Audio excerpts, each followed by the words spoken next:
తలా తోక లేకుండా మాట్లాడుతున్నారు. బండి సంజయ్ గారు ఎక్కడో మాట్లాడినట్టు ఈ రోజు నేను పత్రికల్లో చూశాను పొద్దున, ఏదో మిలియన్ మార్చ్ నిర్వహిస్తామని. అయ్యా బండి సంజయ్ గారు, హైదరాబాద్ గల్లీలో కాదు నువ్వు మిలియన్ మార్చ్ నిర్వహించాల్సింది. నీకు దమ్ముంటే ఢిల్లీలో పోయి బిలియన్ మార్చ్ పెట్టు నువ్వు. ఎందుకంటే ఏడాదికి 2 కోట్ల ఉద్యోగాలు ఇస్తామని చెప్పి మాట తప్పింది నీ బీజేపీ ప్రభుత్వం. 7 ఏళ్లలో ఎన్ని ఉద్యోగాలు ఇచ్చారు? 14 కోట్ల ఉద్యోగాలు ఎక్కడిచ్చారో లెక్క చూపిను. కేంద్రంలో ఖాళీగా ఉన్న 19,50,000 ఉద్యోగాలు నింపమని ముందు పోయి ఢిల్లీలో బిలియన్ మార్చి పెట్టు నీకు దమ్ముంటే. ఇవాళ తెలంగాణ రాష్ట్రం అద్భుతంగా పనిచేస్తుంది. గౌరవ ముఖ్యమంత్రి గారు ఇప్పటికే చాలా ఖాళీలు కూడా నింపారు. ఎందుకంటే ఈరోజు తెలంగాణ రాష్ట్రంలో ఇప్పటి వరకు 1,32,899 ఉద్యోగాలు ఇచ్చాం. మిగతా ఖాళీలు నింపడానికి కూడా జీవో 317 చెప్పి ఏ జిల్లాలో ఎన్ని ఖాళీలు ఉన్నాయో వివరాలన్నీ కూడా తీస్తున్నాం. తప్పకుండా ఇప్పటికే ముఖ్యమంత్రి గారు చాలాసార్లు చెప్పారు, మరో 50,000-60,000 వేల ఉద్యోగాలు నింపి తీరుతాం మేము. అది ఆ విషయంలో తెలంగాణ ప్రభుత్వం వెనక్కి పోదు. మేము ఇప్పటికే 1,32,899 ఉద్యోగాలు ఇచ్చినాం. ఇంకా 50,000-60,000 వేల ఉద్యోగాలు ఇస్తాం. నీ సంగతి ఏందో చెప్పును. ఎవి నీ 2 కోట్ల ఉద్యోగాలు? నీ మేనిఫెస్టోలో ఏటా 2 కోట్ల ఉద్యోగాలు ఇస్తామని చెప్పారు కదా దేశంలో. అవి ఎక్కడిచ్చిందో లెక్కలు చెప్పండి. దమ్ముంటే వైట్ పేపర్ విడుదల చేయండి. నువ్వు చేయాల్సింది గల్లీలో కాదు, ఢిల్లీలో పోయి బిలియన్ మార్చి పెట్టు. నీ 14 కోట్ల ఉద్యోగాలు ఇవ్వమని నీ కేంద్ర ప్రభుత్వాన్ని నువ్వు నిలది. కానీ ఇక్కడేదో మాట్లాడినంత మాత్రాన తెలంగాణ ప్రజలు అంత అమాయకులు కాదు. ఏం చేసింది మీ బీజేపీ పాలనలో? బీజేపీ 7 ఏళ్ల పాలనలో కోట్లాది మంది యువకులను నిరుద్యోగులుగా మార్చింది బీజేపీ. అన్నం పెట్టే రైతులను రోడ్డు మీదికి తెచ్చింది నీ బీజేపీ పార్టీ. ఎప్పుడు ఏ ప్రభుత్వ రంగ సంస్థను అమ్ముతారో తెలియక ఉద్యోగులంతా భయంగా బతుకుతున్నారు. రైల్వేను ప్రైవేటీకరణ చేస్తున్నారు. ప్రభుత్వ రంగ సంస్థలు ఎల్ఐసిని అమ్మజెప్తున్నారు. మీరు బిఎస్ఎన్ఎల్లో 50,000 మందిని ఉద్యోగాల నుంచి తీసేసినారు. బీపీసీఎల్ను కూడా అమ్మకానికి పెడతా ఉన్నారు. ఇంకా అమ్మమని రాష్ట్ర ప్రభుత్వాలకు సలహాలు ఇస్తున్నారు, ప్రభుత్వ రంగ సంస్థల్ని అమ్మండి అని. మీ హయాంలో ప్రభుత్వ రంగ సంస్థ ఉద్యోగులు ఎప్పుడు మా ఉద్యోగాలు ఊడుతాయో, ఎప్పుడు మా సంస్థ అమ్మజెప్పుతారో తెలియక భయంగా బతుకుతుంది. నిన్ననే ఇచ్చేసింది కదా ఎయిర్ ఇండియాను, టాటాకు అప్పచెప్పారు. నిన్న ఎయిర్ ఇండియాను నిన్ననే టాటాకు కూడా అప్పచెప్పేసారు.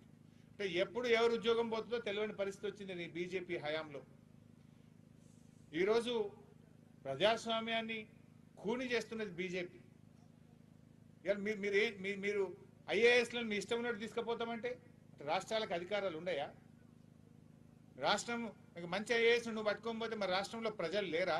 రాష్ట్రంలో పరిపాలన లేదా? నా ఇష్టం వచ్చిన ఐఏఎస్ నువ్వు రాష్ట్రం యొక్క అనుమతి లేకుండా తీసుకుపోతా అని చెప్పి నీ గుప్పిట్లో పెట్టుకోవాలని దొడ్డిదారిని ఇవాళ మీరు ప్రయత్నాలు చేస్తూ ఉన్నారు. ఏ రంగం బాగుపడ్డది? బీజేపీ 7 ఏళ్ల హయాంలో జీడిపి పతనమైపోయింది, నిరుద్యోగం పెరిగింది, వ్యవసాయ రంగం ఆగమైంది, పరిశ్రమలు మూతబడ్డాయి, ప్రభుత్వ రంగ సంస్థల్ని అమ్మజెపుతున్నారు, బ్యాంకులు లూటీ అయిపోయినాయి, ప్రభుత్వ వ్యవస్థలు కుప్పగూలినాయి, ఆకలి కేకలు పెరిగినాయి, నిరుద్యోగం పెరిగింది. ఏంది మీరు చేసిందని నేను అడుగుతా ఉన్నా. 7 ఏళ్ల హయాంలో మీరు చేసింది ఏంటి? మీరు ఎంతసేపు ప్రజల్ని రెచ్చగొట్టేటువంటి ఒక ప్రయత్నం చేస్తున్నారే తప్ప ఒక నిజంగా నిజాయితీగా మీ 7 ఏళ్లలో ఏ రంగం బాగుపడ్డదో ఒక రంగం చెప్పండి మాకు. పలాని రంగం బాగుపడ్డది, పలాని రాష్ట్రం బాగుపడ్డది, పలాని వర్గం బాగుపడ్డది. కార్మికులు బాగుపడ్డారా? రైతులు బాగుపడ్డారా? ఉద్యోగులు బాగుపడ్డారా? ప్రభుత్వ రంగ సంస్థలు బాగుపడ్డాయా? ఏం బాగుపడ్డదని నేను అడుగుతా ఉన్నా. నేను ఇవాళ వాస్తవంగా చెప్పాలంటే టీఆర్ఎస్ ప్రభుత్వం మేము ఉద్యోగాలు ఇస్తామని చెప్పినాం. 1,32,899 ఉద్యోగాలు ఇచ్చినాం మేము. ఇవాళ జూనియర్ పంచాయత్ సెక్రటరీలు ఇచ్చినాం, అన్ని శాఖల్లో ఖాళీలు నింపినాం, పోలీస్ డిపార్ట్మెంట్లో 31,000 ఉద్యోగాలు ఇచ్చినాం, విద్యుత్ రంగంలో ఇచ్చినాం, టీఆర్టీ ద్వారా 8,792 టీచర్ పోస్టులు నింపినాం, గురుకులాల్లో 11,500 టీచర్ పోస్టులు నింపినాం. ఇంకా కూడా నింపుతాం, డెఫినెట్గా ఇస్తాం. ఇలా ఒక రిపోర్ట్ వచ్చింది ఈ మధ్యనే. కేంద్ర ప్రభుత్వం మొత్తం దేశం మీద ఒక రిపోర్ట్ సిఎంఐఈ అని చెప్పి, centre for monitoring Indian economy, ఒక ప్రముఖ సంస్థ CMIE, centre for monitoring Indian economy, మొన్ననే జనవరి 20వ తేదీన ఒక రిపోర్ట్ ఇచ్చింది. సిఎంఐఈ ఒక రిపోర్ట్ బయట పెట్టింది. ఈ రిపోర్ట్లో ఏం చెప్పిందంటే భారతదేశంలో నిరుద్యోగం విపరీతంగా పెరిగిందని, 3.5 కోట్ల మంది పని కోసం తీవ్రంగా వెతుకుతున్నారని, ఇందులో 80 లక్షల మంది మహిళలు ఉన్నారని, ప్రపంచ ఉపాధి రేటు ప్రమాణాలతో భారతదేశం నిలవాలంటే 18,75,00,00,000 మందికి ఉద్యోగాలు ఇస్తే మనం కూడా ప్రపంచ ఉపాధి రేటుకు సమానంగా అవుతాము. అంటే 18,75,00,000 మందికి ఉద్యోగాలు ఇస్తేనే మనం ప్రపంచంతో సమానంగా ఉంటాము అని చెప్పి ఈ CMI రిపోర్ట్లో చాలా స్పష్టంగా చెప్పడం జరిగింది. ఇక్కడ ఇంకో విషయం, తెలంగాణలో నిరుద్యోగం గురించి కూడా చెప్పినారు. మొత్తం దేశంలో ఎంత ఉన్నది, రాష్ట్రం వైజ్ కూడా వాళ్ళు రిపోర్ట్ ఇచ్చినారు. ఆ వివరాలు డిఫరెన్స్ కూడా చెప్పినారు. జాతీయ నిరుద్యోగ శాతం కంటే తెలంగాణ రాష్ట్రంలో నిరుద్యోగ శాతం తక్కువగా ఉంది. తెలంగాణ నిరుద్యోగ శాతం కంటే జాతీయ నిరుద్యోగ శాతం 3 రెట్లు ఎక్కువగా ఉంది. 3 రెట్లు ఎక్కువగా ఉంది మొత్తం దేశంలో మనకంటే. ఫర్ ఎగ్జాంపుల్, తెలంగాణ రాష్ట్రంలో వాళ్ళు స్పష్టంగా ఇచ్చినారు, లెక్కలతో సహా ఇచ్చినారు.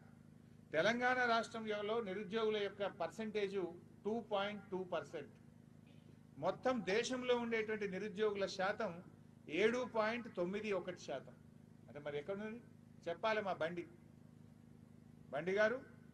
దేశంలో ఉన్నదేమో 7.91% అయితే తెలంగాణలో ఉన్నది 2.2%. ఇక నువ్వు గొంతు పెద్దగా చేసుకొని మాట్లాడినంత మాత్రాన 4 పిల్లల్ని పంపి అడుగున్నంత మాత్రాన అయిపోతుందా? అబద్ధాలు నిజాలు అవుతాయా? నిజాలు అబద్ధాలు అయిపోతాయా? నువ్వెందుకు నింపుతలేవు? పోయి చేయి, ఢిల్లీలో మిలియన్ మార్చి చేయి. ఖాళీగా ఉన్న ఈ దేశంలో ఖాళీగా ఉన్న 15,62,000 ఉద్యోగాలు వెంటనే నింపమని చెప్పండి. 15,62,000 ఉద్యోగాలు. ఇందాక ఫిగర్ వేరే చెప్తే please correct. 19 చెప్పినట్టున్నా. 15,62,000. I'm sorry, correcting my self. దేశంలో ఖాళీగా ఉన్న 15,62,000 ఉద్యోగాలు నింపండి. ఒక్క ఆర్మీలో 2 లక్షల ఉద్యోగాలు ఖాళీగా ఉన్నాయి.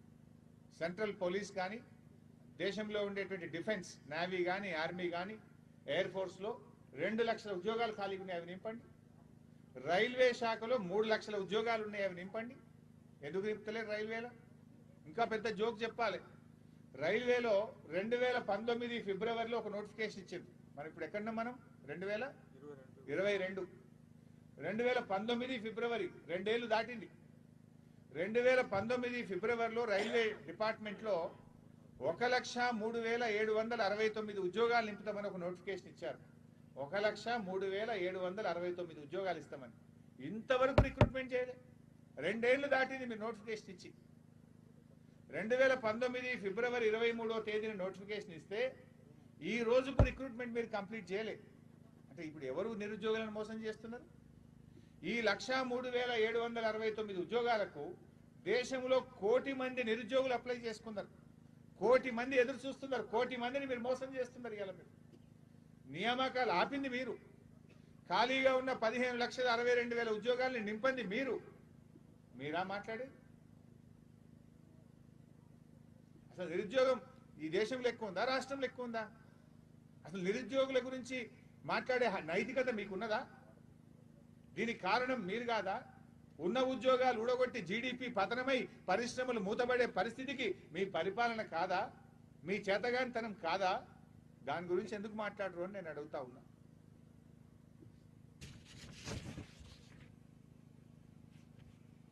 ఇవాళ 317 జీవో, 317 జీవోను వ్యతిరేకించడం అంటే ఇది ఒక గుడ్డి వ్యతిరేకత. అంటే రాష్ట్రం ఏం చేసినా వ్యతిరేకించారు. దునపో తినిందంటే దూడను కట్టేయమన్నట్టు అది కథ. మీ కథ అసలు 317 జీవో ఎట్లొచ్చిందండి? భారత ప్రభుత్వం ఒప్పుకుంటే, భారత రాష్ట్రపతి సంతకంతో వచ్చిన రాష్ట్రపతి ఉత్తర్వులకు అనుగుణంగా వచ్చిందే 317 జీవో. 317 జీవోను రద్దు చేయడం అంటే రాష్ట్రపతి ఇచ్చిన ఉత్తర్వులను రద్దు చేయడం, భారత ప్రభుత్వం ఇచ్చినటువంటి ఆదేశాన్ని రద్దు చేయడం. మీరు 317 మీద విమర్శలు చేయడం అంటే భారతదేశ ప్రభుత్వం మీద విమర్శలు చేయడం, భారత రాష్ట్రపతి మీద విమర్శలు చేయడం. అసలు మీకు ఏమైనా సోయి ఉండి మాట్లాడుతున్నారా? మీరు ఎవరి మీద విమర్శలు చేస్తున్నారు? ఏది రద్దు చేయమని మాట్లాడుతున్నారు? ఎందుకోసం రద్దు చేయమని మాట్లాడుతున్నారు? మీరు 317 అమలైతే ఏ జిల్లాలో అయితే ఖాళీలు వస్తాయో, భద్రాద్రి కొత్తగూడెం ముందు రేపు ఇక్కడ చాలా ఖాళీలు వస్తాయి. ఇప్పుడు ఖమ్మంతో భద్రాద్రి కొత్తగూడెం పోటీ పడుతుందా బైసాబ్? జర ఖమ్మం విద్యలో కొంచెం ముందు ఉన్నది. సో రేపు ఏమైంది, మనం జిల్లాలు చేసుకున్నాం. ఖమ్మంలోని ఖాళీలు 95% ఖమ్మంకే ఇస్తారు. భద్రాద్రి కొత్తగూడెంలో ఉండే ఖాళీలు 95% భద్రాద్రి కొత్తగూడెం జిల్లా వాసులకు దక్కాలన్నది దాని స్పిరిట్. ఇప్పుడు ఖమ్మంలో మొత్తం నింపినామనుకో, రేపు ఏమవుతుంది? ఖమ్మంలో ఖాళీలు ఉండయి, రేపు నోటిఫికేషన్ ఇస్తే ఖమ్మంలో 0 ఉద్యోగాలు వస్తాయి. నిరుద్యోగులకు, ఖమ్మం జిల్లా నిరుద్యోగులకు అన్యాయం కాదా? భద్రాద్రి కొత్తగూడెంలో ఇంతకుముందు ఏముండే? 30% ఓపెన్ కాంపిటీషన్ ఉండే. మరి ఆంధ్ర నుంచి పక్క రాష్ట్రం వాళ్ళు 30% వస్తారు కదా. గౌరవ ముఖ్యమంత్రి గారు ఏం చేసిండ్రు?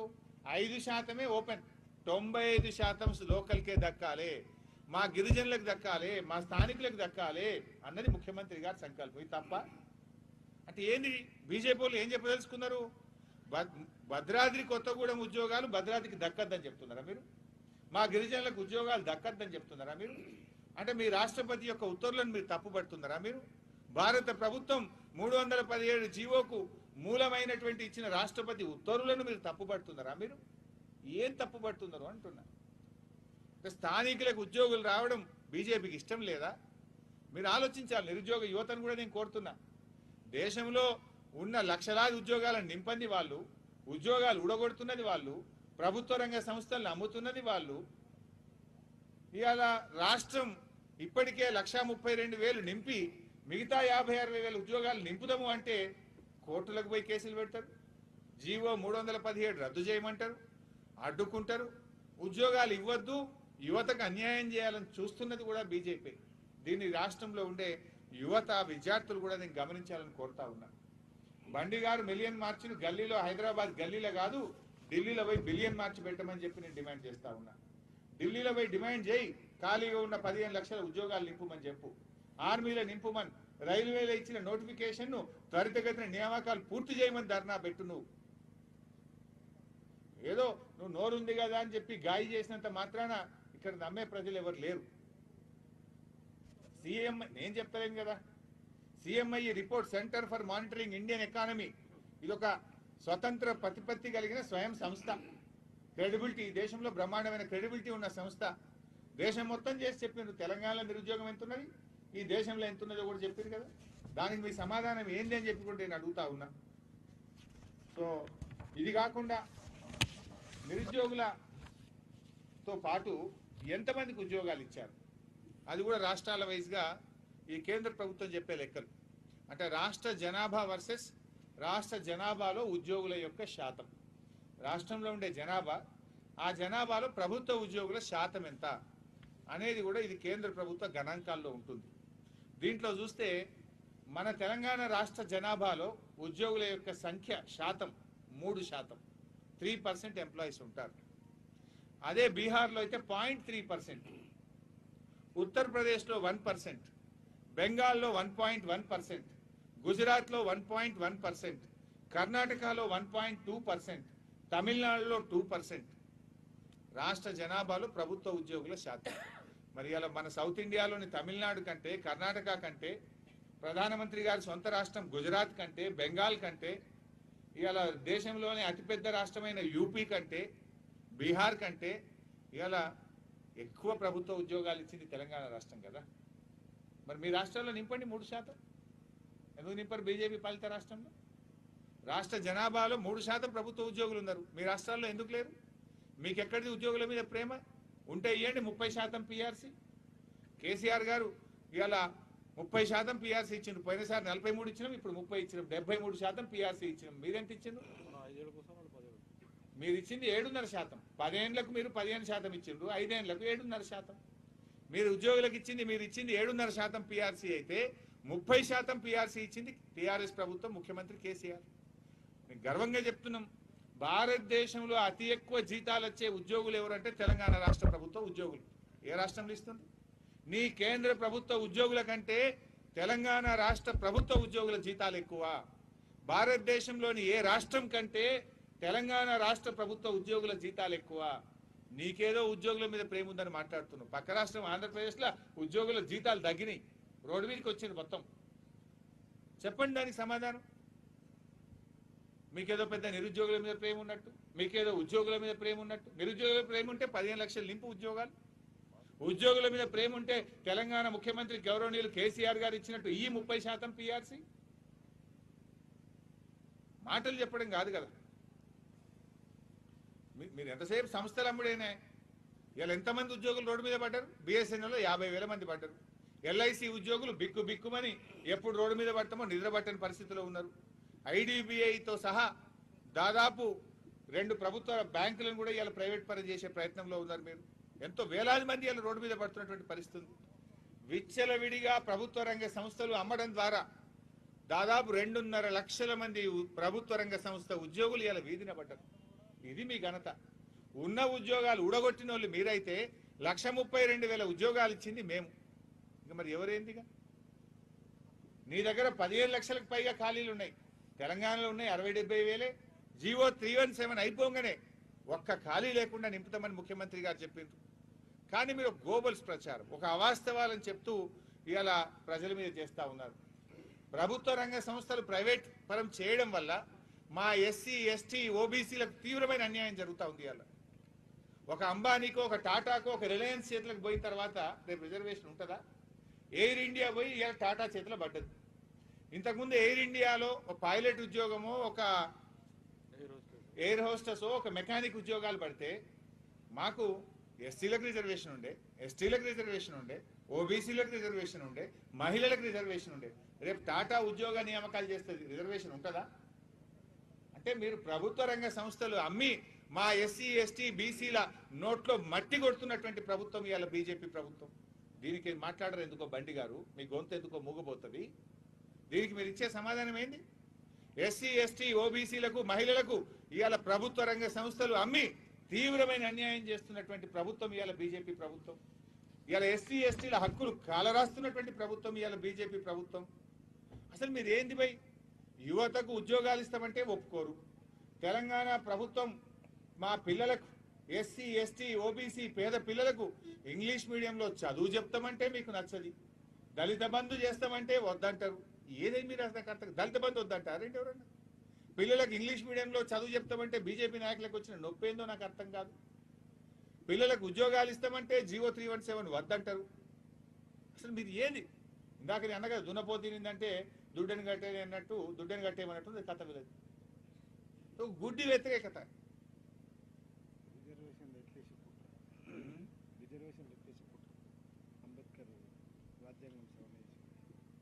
ఇలా బాబాసాహెబ్ అంబేద్కర్ గారు తెచ్చిన రిజర్వేషన్ ఊడగొడుతుంది కదా మీరు. రాజ్యాంగానే కాల రాస్తున్నారు కదా మీరు. ప్రభుత్వ రంగ సంస్థలు అమ్మడం అంటే కొత్తవి చేస్తారు. ఒక గవర్నమెంట్ ఏం చేస్తుందంటే కొత్తవి 2 ప్రభుత్వ రంగ సంస్థలు పెట్టి ఇంకా 4 ఉద్యోగాలు ఎక్కువ ఇవ్వాలి, ఇంకా 4 వెనుకబడినటువంటి దళితులకు గిరిజనులకు ఇంకా 4 ఉద్యోగాలు ఎక్కువ ఇద్దామని ప్రయత్నం చేస్తారు. రిజర్వేషన్ పెంచే ప్రయత్నం చేస్తారు. కానీ ఉన్నది ఊడగొడుతుంది మీరు. అంబేద్కర్ గారు తెచ్చిన రాజ్యాంగాన్ని కాల రాస్తున్నటువంటి చరిత్ర బీజేపీ పార్టీ.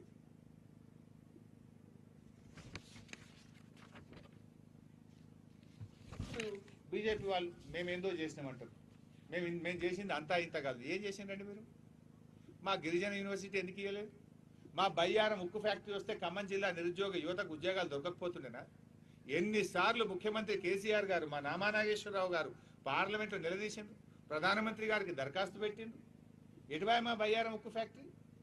ఇది మాకు రాష్ట్ర విభజన చట్టంలో ఈ రాష్ట్ర ప్రజల హక్కు. అది మా హక్కును కాలరాస్తున్నారే. మా గిరిజన యూనివర్సిటీని ఎందుకు ఇయ్యరు? ఉన్న ఐటీఐఆర్ను రద్దు చేస్తారు, గిరిజన యూనివర్సిటీ ఇయ్యరు, బయ్యారం ఉక్కు ఫ్యాక్టరీ పెట్టరు, వరంగల్ కోచ్ ఫ్యాక్టరీ రాదు. ఏమిచ్చింది మీరు?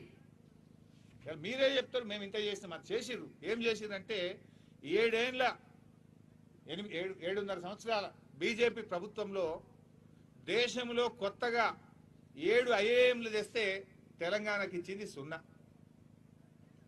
దేశంలో 7 ఐఐటీలు బీజేపీ ప్రభుత్వం వచ్చిన తర్వాత ఏర్పాటు చేస్తే తెలంగాణకి ఇచ్చింది 0.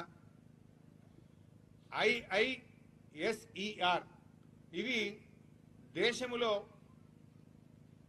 16 ఏర్పాటు చేస్తే తెలంగాణకి ఇచ్చింది 2. ఐఐఎస్ఈఆర్లు దేశంలో 2 నెలకొల్పితే తెలంగాణకి ఇచ్చింది 0. ట్రిపుల్ ఐటీలు దేశంలో 16 నెలకొల్పితే తెలంగాణకి ఇచ్చింది 0. ఎన్ఐడీలు దేశంలో 4 ఏర్పాటు చేస్తే తెలంగాణకి ఇచ్చింది 0. దేశవ్యాప్తంగా 157 ప్రభుత్వ మెడికల్ కాలేజీలు ఏర్పాటు చేస్తే తెలంగాణకి ఇచ్చింది 0. నవోదయ పాఠశాలలు దేశవ్యాప్తంగా 7.5 సంవత్సరాల బీజేపీ పరిపాలనలో 84 నెలకొల్పితే తెలంగాణకి ఇచ్చింది 0. నవోదయ యాక్ట్ చెప్తుంది, ఏం చెప్తుంది? ప్రతి జిల్లాకు ఒక నవోదయ మెడికల్ కాలేజ్ ఉండాలని చెప్తారు, నవోదయ స్కూల్ ఉండాలని చెప్తారు. మరి మనం కొత్తగా 33 జిల్లాలు చేసుకున్నాం. మరి రాజ్యాంగం ఒక హక్కుగా, ఒక చట్టంగా మాకు రావాలి కదా. మా ఎంపీలు పార్లమెంట్లో అడిగిండ్రు, ప్రధానమంత్రి గారికి పలుసార్లు ముఖ్యమంత్రి గారు దరఖాస్తు ఇచ్చిండ్రు, అయినా ఎందుకు ఇయ్యరు? హక్కుగా వచ్చేది ఇయ్యరు. మీరు 84 ఇచ్చిండ్రు దేశంలో, ఒక్కటి కూడా తెలంగాణకు ఎందుకు ఇయ్యలే? అంటే నవోదయ పాఠశాలలు ఇయ్యరు, 157 మెడికల్ కాలేజీలు పెడితే ఇయ్యరు, 16 ట్రిపుల్ ఐటీలు పెడితే తెలంగాణకు 0, 4 ఎన్ఐడీలు పెడితే 0, 2 ఐఐఎస్ఈఆర్లు నెలకొల్పితే 0, 7 ఐఐటీలు ఏర్పడితే 0, 7 ఐఐఎంలు ఏర్పడితే 0. మీరు ఏమిచ్చిండ్రు అని అడుగుతున్నా. పెద్ద మీ గుండు 0 తప్ప మీరు ఈ రాష్ట్రానికి తెచ్చింది అయితే ఏమి లేదు. దేశ ప్రజలకు ఉద్యోగాలు ఇయ్యరు, కేంద్రం నుంచి రాష్ట్రానికి హక్కుగా రావాల్సిన నిధులు ఇయ్యరు, మా ట్రైబల్ యూనివర్సిటీ ఇయ్యరు, మా బయ్యారం ఉక్కు ఫ్యాక్టరీ ఇయ్యరు, ప్రభుత్వ రంగ సంస్థలు అమ్ముతారు, ఉన్న ఉద్యోగాలను ఊడగొడతారు. ఇది బీజేపీ యొక్క నిజస్వరూపం. నేను అందువల్లనే తెలంగాణ ప్రజలను కూడా కోరుతున్నా, నిరుద్యోగ యువతను కూడా కోరుతున్నా, వాస్తవాలు గ్రహించండి, నిజాలు గ్రహించండి. వాళ్ళ యొక్క మాయ మాటలు, వాళ్ళ యొక్క ఫేక్ వాట్సాప్లకు మనం మోసపోవద్దు. అన్ని గోబల్స్ ప్రచారం, ఫేక్ వాట్సాప్ ప్రచారం, ఒక అబద్ధాన్ని 100 సార్లు చెప్పి నిజం చేసేటువంటి ఒక ప్రయత్నమే తప్ప వాళ్ళలో మాటల్లో నీతి నిజాయితీ లేదు. ఇక మిలియన్ మార్చ్ ఎందుకు చేస్తావా? మిలియన్ మార్చ్ దేని మీద? మిలియన్ మార్చ్ ఉన్న ఉద్యోగాలు ఊడగొట్టినందుకు మిలియన్ మార్చ్ పోయి చేయి. ఢిల్లీలో 15 లక్షల ఖాళీలు నింపమని ఢిల్లీలో చేయి. రైల్వేలో 1,00,000 ఉద్యోగాలు ఇస్తామని 2 ఏళ్ళైనా నోటిఫికేషన్ ఇచ్చి నింపలేదు కనుక మిలియన్ మార్చ్ చేయి. అదే తెలంగాణకు ఒక ట్రిపుల్ ఐటీ ఇవ్వలే, ఒక ఐఐఎం ఇవ్వలే, మాకు ఒక ఐఐటి ఇవ్వలే, ఓ నవోదయ పాఠశాల ఇవ్వలే, ఒక మెడికల్ కాలేజ్ ఇవ్వలేదని పోయి ఢిల్లీలో ధర్నా మిలియన్ మార్చ్ చేయి. ఇవాళ మీరే చెప్తున్నారు కదా, అన్నిట్లో తెలంగాణ టాప్ అని చెప్తారు. అరే మిషన్ భగీరథ దేశానికి ఆదర్శం అంటారు. మెడికల్లో దేశంలో నంబర్ 3 స్థానంలో తెలంగాణ ఉందని మీ నీతి ఆయోగే చెప్తుంది. ఇవాళ కరెంటు విద్యుత్ వినియోగంలో తెలంగాణ టాప్ అని మీరే చెప్తారు. దక్షిణ భారతదేశంలో పర్ క్యాపిటా ఇన్కమ్ తలసరి ఆదాయంలో తెలంగాణ టాప్ అని మీరే చెప్తారు. ఒకవైపు ప్రశంసలు, ఇంకొక వైపు విమర్శలు. ఏది నమ్మాలి? అధికారికంగానేమో ప్రశంసలు ఇచ్చేది మీరే. నీ నీతి ఆయోగ్ లెక్కలు చెప్తుంది, నీ కేంద్ర ప్రభుత్వం లెక్కలు చెప్తుంది, పార్లమెంట్లో కేంద్ర మంత్రులు మెచ్చుకుంటారు. మళ్ళీ ఇక్కడ గల్లీలో మాత్రం మీరు విమర్శలు. ఎవరిని మోసం చేస్తున్నారు? మిమ్మల్ని మీరు మోసం చేసుకుంటున్నారు. మీకు ప్రజల మీద ప్రేమ ఉంటే, నిజాయితీ ఉంటే తెలంగాణ హక్కులను కాపాడండి. న్యాయంగా తెలంగాణకు రావాల్సినటువంటి నిధులను తీసుకురండి. అరే బీఆర్జీఎఫ్ 2 ఏళ్ళ ఇయ్యక 900 కోట్లు ఇవ్వాలి బీఆర్జీఎఫ్. ముఖ్యమంత్రి గారు పోయి అడిగింది. నేను పలుసార్లు ఆర్థిక మంత్రిగా కేంద్ర ఆర్థిక మంత్రి గారికి లెటర్ రాసిన.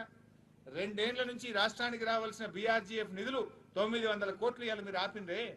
దానికి మీ సమాధానం ఏంటి అని అడుగుతున్నా. తీసుకురండి, పోయి ఢిల్లీకి పోయి తెచ్చి మాట్లాడు. చేయాల్సింది చెయ్యరు, కానీ జరుగుతున్న దాన్ని అడ్డుకుంటామంటారు. అరే ఇంగ్లీష్ మీడియంలో పిల్లలకు చదువు చెప్తామంటే మీకెందుకు కడుపున వస్తుందో నాకు అర్థమవుతలేదు. లోకం మొత్తం వచ్చింది ఇంగ్లీష్ మీడియం చెప్పాలి వద్దే? గవర్నమెంట్ స్కూల్లో ఇంగ్లీష్ మీడియం మంచిదా చెడ్డదా? మరి బీజేపీ వాళ్ళకేమో కడుపున వస్తున్నది. అంటే ఇలా ప్రభుత్వ పాఠశాలలో చదివేదే ఎస్సీ ఎస్టీ బీసీ పిల్లలు, పేద పిల్లలు. ఆ పేద పిల్లలకు ఇంగ్లీష్ మీడియంలో చదువు చెప్తాం. ఆ పేద పిల్లలకు మన ఊరు మన బడి కింద 7,300 కోట్లు ఖర్చు పెట్టి కార్పొరేట్ స్కూళ్ళ లాగా ప్రభుత్వ పాఠశాలలు తయారు చేస్తామంటే మీకెందుకు కడుపున వస్తున్నది? మీరెందుకు అడ్డుపడుతున్నారో నాకైతే అర్థమవుతుంది. అంటే పేదలు అభివృద్ధి కావడం మీకు ఇష్టం లేదా అని నేను అడుగుతా ఉన్నా. ఉద్యోగాలు ఇస్తామంటే అడ్డు, మన ఊరు మన బడి అంటే అడ్డు, దళిత బంధు అంటే అడ్డు. అడ్డుపడుడే తప్ప ఇంకేమైనా ఉన్నదా? అరే కరోనా మాకు మంత్రి గారు మంచి గుర్తు చేసి, కరోనాలో మేము మా ఆరోగ్యాన్ని కూడా లెక్క చేయకుండా జిల్లాలు తిరిగి ఈ మారుమూల ప్రాంతానికి వచ్చి టెస్టులు జరుగుతున్నాయా, హోమ్ ఐసోలేషన్ కిట్స్ ఇస్తున్నారా, మరి 100 పడకల క్రిటికల్ కేర్ యూనిట్ ఖమ్మంలో అందుబాటులో తెస్తాం, 100 పడకల ఎంసీహెచ్ హాస్పిటల్ను కొత్తగూడెంలో అందుబాటులో తెస్తామంటే దానికి కూడా అడ్డుపడుతున్నారు. నా కారు అడ్డం వస్తున్నారు. ఏ దాంట్లో అంటే మీరు ఏంది పేదలకు వైద్యం అందద్దానా మీ ఉద్దేశం? ఎందుకు అడుగుకుంటున్నట్టు మీరు? అడగాల్సిన అడుగుతలేరు మీరు. ఈ కరోనా సమయంలో మేము ప్రభుత్వ బాధ్యతలు పేద ప్రజల్ని కాపాడుకోవాలి, కరోనా నుంచి ప్రజల్ని కాపాడుకోవాలి. కరోనా కోసం మేము జిల్లాలు తిరుగుతుంటే, మారుమూల ప్రాంతాలు తిరుగుతుంటే 2 రోజులు జిల్లాలో ఉండి వైద్య రంగం మీద ఒక పిహెచ్సి స్థాయి డాక్టర్తో మాట్లాడినాం. మేము ఒక్కొక్క పిహెచ్సి వైజ్ రివ్యూ చేసినాం, ఒక్కొక్క ఏఎన్ఎంతో మాట్లాడినాం, ఒక ఆశా వర్కర్తో మాట్లాడినాం. పేదల గురించి, వైద్యం గురించి, మారుమూల ప్రజల గురించి మేము పట్టించుకుంటే దాన్ని కూడా అడ్డుకుంటారు. ఇక ఇంతకంటే మూర్ఖత్వం ఇంకోటి ఉండదు. ఇది పరాకాష్ట. బట్ ప్రజలే అంతిమంగా న్యాయ నిర్ణేతలు. ప్రజలు డెఫినెట్గా తగిన గుణపాఠం చెప్తారు. మీరు వాస్తవాలు అయితే ప్రజలు గమనిస్తున్నారు. ఎవరు ప్రజల కోసం పనిచేస్తుంది? మేము ఇళ్లలో మీలాగా ఉన్నామా? మేము గల్లీలో తిరుగుతున్నాం, ప్రజల్లో తిరుగుతున్నాం, ప్రజల కోసం పనిచేస్తున్నాం. డెఫినెట్గా పనిచేస్తాం మా కేసీఆర్ గారి నాయకత్వంలో. సో ఇప్పటికైనా బండి గారు, మీరు చేయాల్సిన మిలియన్ మార్చ్ హైదరాబాద్ గల్లీలో కాదు, ఢిల్లీలో పోయి బిలియన్ మార్చ్ చేయమని వారికి నేను సలహా ఇస్తున్నాను. Thank you.